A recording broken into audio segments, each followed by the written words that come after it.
Hey everybody, Dave Wild here. It's been quite a while since I made a video, so I want to come in and do some more. Today I want to talk about being an autism parent.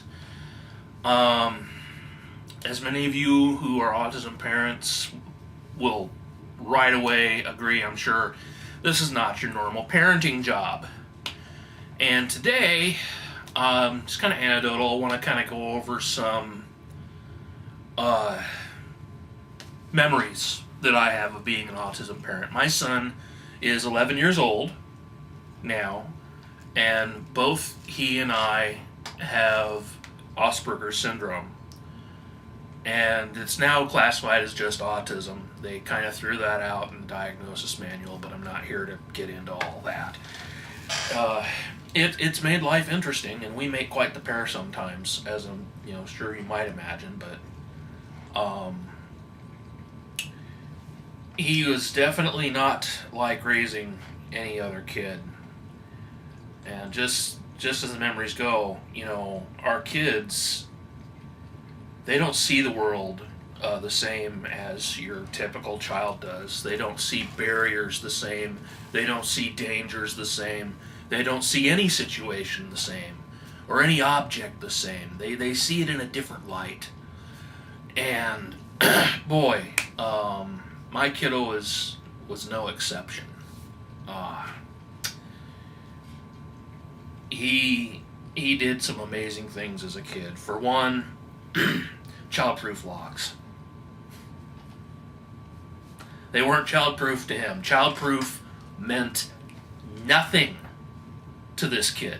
Okay? Childproof lock, the ones that kind of have this weird horseshoe shape. You got the little thing you pinch and it goes up and down. Throw it away. It's no good. He figured it out just like that. He got other weird things. You have to squeeze them like for the doorknobs and stuff. Yeah, those were finger puzzles. And he figured them out very quickly. I remember we went, to a WIC office. And yeah, we had WIC. Went to a WIC appointment. And at this appointment, I'll back up and tell you what WIC is. WIC is something that helps people get things like bread and cheese and stuff for families that have, small children. And he was a toddler, of course, at the time. And I remarked to the lady at the desk, I said, he's really good with childproof stuff. I see you have a childproof doorknob, one of those ones that is hard for an adult because you have to sit there and squeeze it just right and turn the door just right. As an adult, I could barely work the thing. And she said, oh, no, it's top of the line thing, no problem. He came back and gave it to her in 3 pieces. So, yeah, childproof locks were a joke. If he wanted to get to something, he could get to it. There was one morning that I came out stumbling along. I just got out of bed. It's morning. Oh, go to the refrigerator, open it up, and I hear laughter. And the odd thing about this laughter is it's coming from over my head.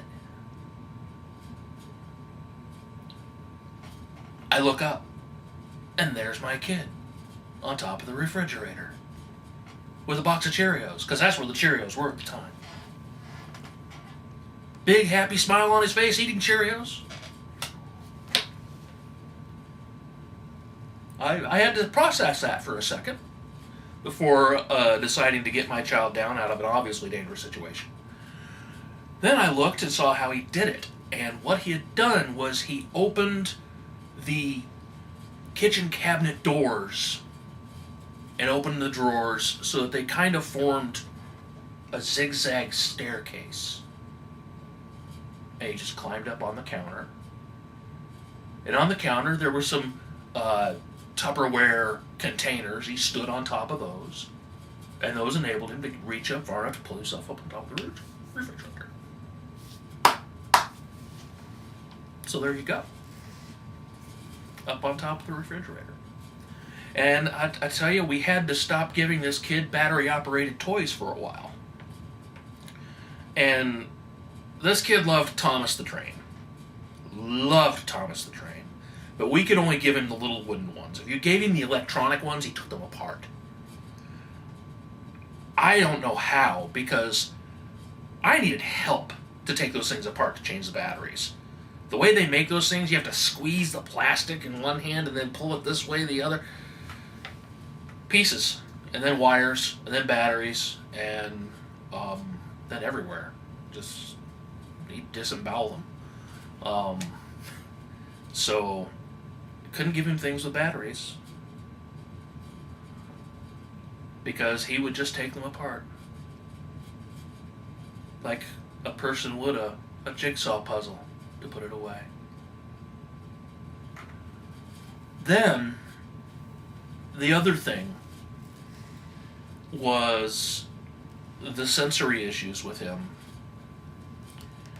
The sensory issues with him were delayed. He had a delayed response to pain. He was running through the room and he snagged his toe in the carpet. Not sure how exactly. But he hit the floor, came up all smiles, and took off. Into his bedroom, played, come back out a little while later, and that toe is swollen and purple. Take a good close look, he broke his toe. Of course, there's nothing you can do with a broken toe but let it heal on its own. They can't splint broken toes or anything like that. So he's got one of the, I don't remember which one now, kind of a wonky toe, I'm sure. But not a tear did he shed. He just got up and took off like it was nothing. Nothing at all. And in the house that we were living in, he had a tendency to close his bedroom door, get himself a good running start, and put his head into the door. Kid you not. Just like that. Put his head through the door. We're talking maybe 3 years old, okay? 3-year-old, head through door. Didn't faze him a bit. That kid would put bruises all over his forehead, and we were so scared that someone was going to call CPS and turn us in. Thankfully, that never happened. But he also had terrible fits, which added to that, because he would go into fits of banging his head. Just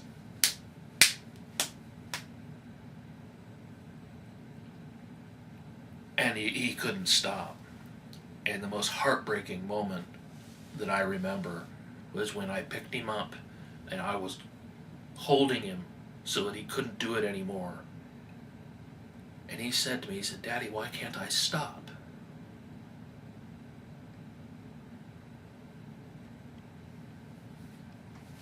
Crowning moment. Clarifying moment. And, amazing. In other aspects, he had a liking for textures that was truly nightmarish. He was what they called a poopy Picasso. Now, for those who haven't heard that term, that means he liked to take his stuff out of his diaper and smear it places, and I mean everywhere. All over the wall. Rainbows of, yeah. So we had to put him in onesie pajamas. Now, he could take those right off because of his adept finger puzzle-solving skills. We had to start putting safety pins in the zipper. Now, how it was that he never managed to take those safety pins and open them, I don't know. It was on a wing and a prayer for us, because what we had to do was take the safety pin through the little loop of the zipper and put it through the eye, through the clothing in the zipper, and then hold it together. Because otherwise, he would get the zipper down, wiggle it through all of the safety pins, get to his new stash, and go to town. Oh. Those were messes I'm glad I don't have to clean up anymore. And when I remember them, I use them to think, okay, what I'm going through now is a phase. And then there'll be another phase. And then another phase. That phase is over. He doesn't do that anymore, thank God. But there is another phase. He's going to do something else. And I'm going to have to be ready for it because there's no map to this, folks. As sure you autism parents know.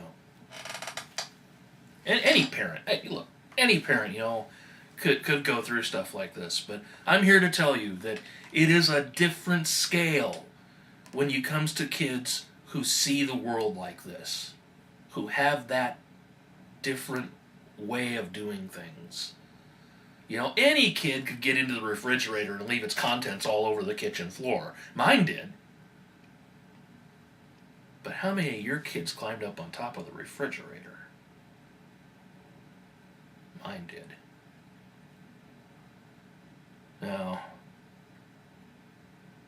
Now it's been different. Very different. And I have 3 daughters, okay, that I was in their lives, and it was different with them. And I have, been around enough other kids to know that, just to see the differences. But as Denver grew, well,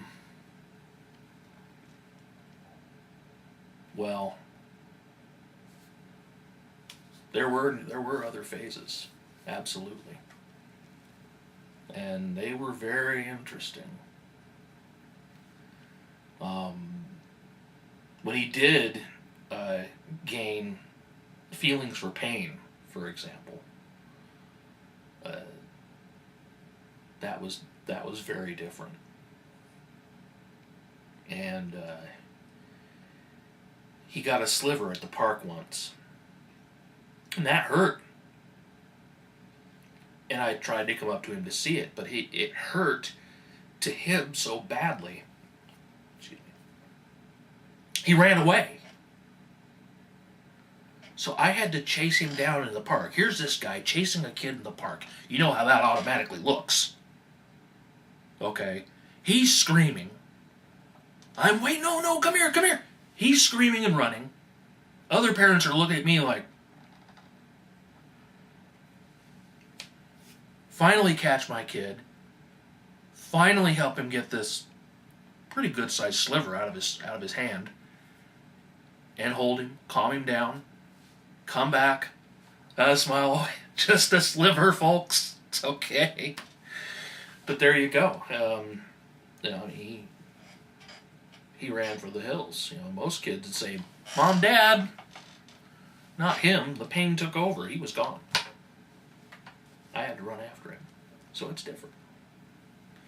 And as I do some of these videos and I share some of the things that I do and some of the things that I know and experienced, I just hope that they're helpful to somebody somewhere to let you know that there's a lot of us. Most of us know that we're not alone, but there's always a new family out there somewhere who wonders if there's anybody else. And there is. There's a whole community. There's a lot of us. So, just some thoughts for today. I mean, my videos will vary on a few subjects because I'm also an author and artist. So I'll be showing some of that. You can see some things over my shoulder here. That's my work, and this is my little office and where I work my creativity magic. So have some of that coming too. Hope you'll stay tuned in. For now, I think that's going to run it for today. Hope I left you with some interesting thoughts. Feel free to leave some comments, subscribe, and we'll see you next time.